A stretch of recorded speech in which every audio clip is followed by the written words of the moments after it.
Hello and welcome to my YouTube channel. Dear viewers, in my last video, I had given the basic information about tense, time and tense, and I have described about there are three kinds of tense: present, past and future. And the very first part, present indefinite, I had explained. I must tell you that present indefinite is the most typical area so far as the Hindi medium students are concerned. They mostly commit mistakes in present indefinite and present continuous. मैं जाता हूँ और मैं जा रहा हूँ में ज़मीन आसमान का फ़र्क है.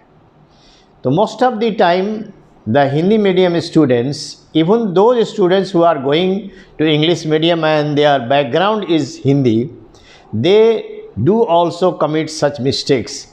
So I gave you an introductory description in last video about present indefinite. Here I am going to give you something more about present indefinite and what are the expressions that come under present indefinite.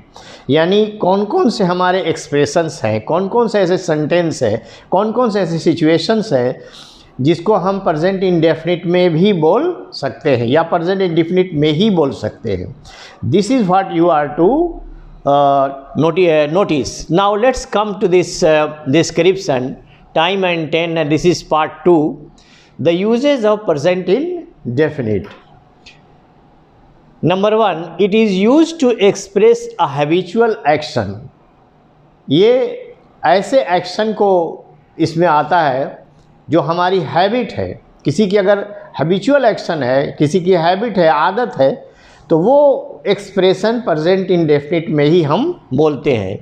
जैसे I go for a walk every morning और evening. मैं हर सुबह टहलने या शाम में टहलने जाता हूँ. तो it is the personal habit of that person. So this kind of habits are expressed in present indefinite. I go for a walk every morning or evening. We go to the mosque on every Friday. The Brahmin goes to the temple every morning. So this is the habit of that person. Now she goes to the cinema every Sunday. That is her habit. So जो habit है, आदत है, उससे संबंधित आप expression present indefinite में आते हैं जिसमें subject plus V1 और V5 लगेगा, जैसा कि मैंने लास्ट वीडियो में बताया था. सेकेंड है टू एक्सप्रेस यूनिवर्सल ट्रूथ. शाश्वत सत्य जिसको कहते हैं, जिस ऐसी सच्चाई जिसको पूरी दुनिया मानती हो, तो वैसे एक्सप्रेशन को भी हम प्रेजेंट इंडेफिनिट में ही ट्रांसलेट करते हैं. या कन्वर्सेशनल इंग्लिश है तो उसको बोलते हैं the sun rises in the east and sets in the west. आप देखें यहाँ सन सिंगुलर नाउन है, इसमें एस लगा है यहाँ पर. राइजेज जो लास्ट वीडियो में मैं बताया था V5, यहाँ V5 लग रहा है. The sun rises in the east and sets in the west. This is a universal truth. The earth moves round the sun. ज़मीन सूरज के चारों ओर घूमती है. Honey is sweet. शहद मीठा होता है. और light is faster than sound. तो जो यूनिवर्सल ट्रूथ है वो एक्सप्रेशन भी प्रेजेंट इंडेफिनिट में ही बोले जाते हैं. Number 2. Number 3, now to express the action planned and decided in the future. This is the most typical area I am going to deal with. Future indefinite के कुछ sentences ऐसे हैं जो फ्यूचर इंडेफिनिट में तो बोले जाएंगे ही, लेकिन उसको हम प्रेजेंट इंडेफिनिट और प्रेजेंट कंटिन्यूअस में भी बोल सकते हैं. तो ये जो टिपिकल एरिया है, लेकिन उसमें शर्त ये है कि to express the action plan and decided in the future. और ये आपको वर्ड याद रखना है कि that action is plan and decided. ये वर्ड इम्पॉर्टेंट है. ये टर्मिनोलॉजी आपको याद रखनी है कि कोई फ्यूचर में कोई काम हो रहा है, लेकिन वो प्लान एंड डिसाइडेड है, तब हम फ्यूचर में तो बनेगा ही, लेकिन हम प्रेजेंट इंडेफिनिट में भी बना सकते हैं और प्रेजेंट कंटिन्यूअस में भी बना सकते हैं। जैसे the CM will come to Jamshedpur tomorrow, next week, next month, next year, ये तो होगा ही। द CM विल कम, ये एस हट गया यहाँ पर, आप समझिए। The CM will come to Jamshedpur tomorrow, तो यहाँ पर टाइम भी फ्यूचर है और टेंस भी फ्यूचर है। यही है time and tense. Time and tense यही है। The CM will come to Jamshedpur tomorrow, tomorrow time show करता है और विल कम टेंस को शो करता है। तो इस सेंटेंस में टाइम भी फ्यूचर है और टेंस भी फ्यूचर है, लेकिन इस सेंटेंस को हम प्रेजेंट इंडेफिनिट में भी बना सकते हैं। The CM comes to Jamshedpur tomorrow. और अगर प्रेजेंट कंटिन्यूअस आगे मैं पढ़ाने वाला हूँ, उसमें मैं यहाँ पर बताऊँगा the CM is coming to Jamshedpur tomorrow भी होगा। तो tomorrow, day after tomorrow, next Monday, coming Sunday, next year, next week, next month, ये सारे वर्ड अगर लगे हुए हैं तो वो सेंटेंस फ्यूचर इंडेफिनिट में तो बोल ही सकते हैं।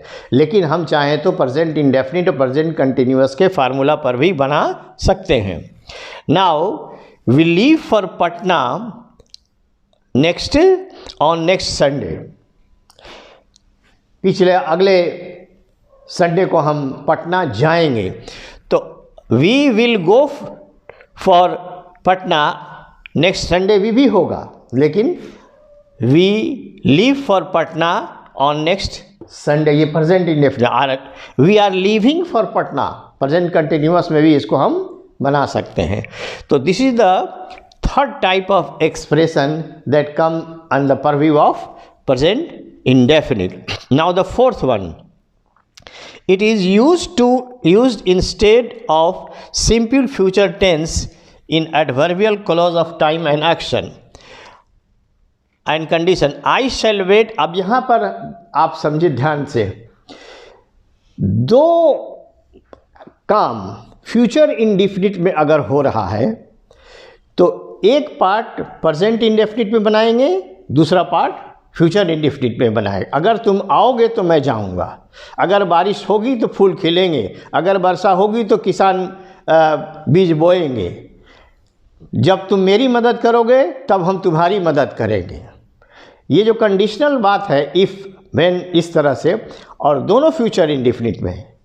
If you will come then I will come to your home, if you will help me then I will help you, when it will rain then the flowers will bloom or the plants will grow, then the farmers will sow seed, नहीं होगा।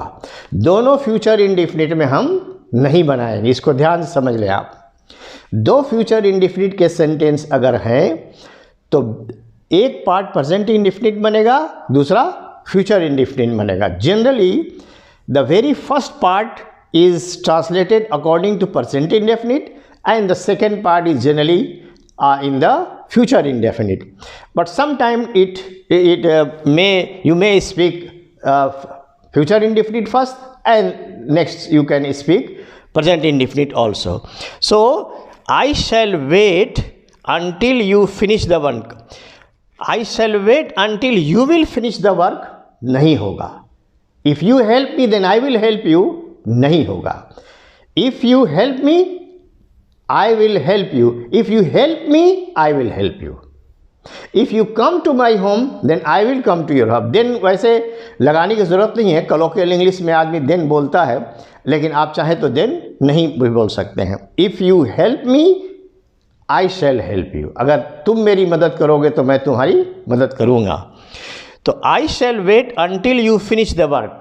आप जब तक काम ख़त्म नहीं कर लेंगे मैं इंतज़ार करूँगा। दोनों सेंटेंस फ्यूचर इंडेफिनिट में है, लेकिन एक पार्ट प्रेजेंट इंडेफिनिट में बन रहा है, एक फ्यूचर इंडेफिनिट। यहाँ पर फ्यूचर इंडेफिनिट पहले आ गया है, present indefinite. You finish subject plus V1, जो लास्ट वीडियो में हमने पढ़ाया, यही है subject plus V1।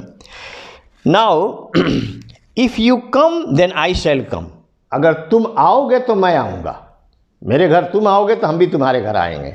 If you will come to my home then I will come to your home नहीं होगा, एक प्रेजेंट इंडेफिनिट में आपको बनाना होगा। If you come then I shall come, यहाँ देन आप लिख भी सकते हैं, नहीं भी लिख सकते हैं, बोल भी सकते हैं, नहीं, if you come I shall come, if you come I shall come. Now when it rains the flowers will bloom, जब बारिश होगी तो फूल खिलेंगे। When it will rain then the plants will grow, then the farmer will sow seed, when the flowers will bloom नहीं होगा, दोनों future नहीं होगा। यही चीज़ मैं स्ट्रेस करना चाह रहा हूँ कि दो फ्यूचर टाइम में अगर बातें हो रही हैं तो एक प्रेजेंट इंडेफिनिट में ट्रांसलेट करेंगे, एक फ्यूचर इंडेफिनिट में करेंगे। जनरली प्रेजेंट इंडेफिनिट पहले करते हैं, फ्यूचर इंडेफिनिट बात करते हैं, लेकिन आप वाइस वर्सा भी कर सकते हैं। व्हेन इट रेन्स, जब वर्षा होगी, the flowers will bloom. If it gets dark, if it gets dark, ये है इफ इट गेट्स डार्क, अगर अंधेरा हो जाएगा।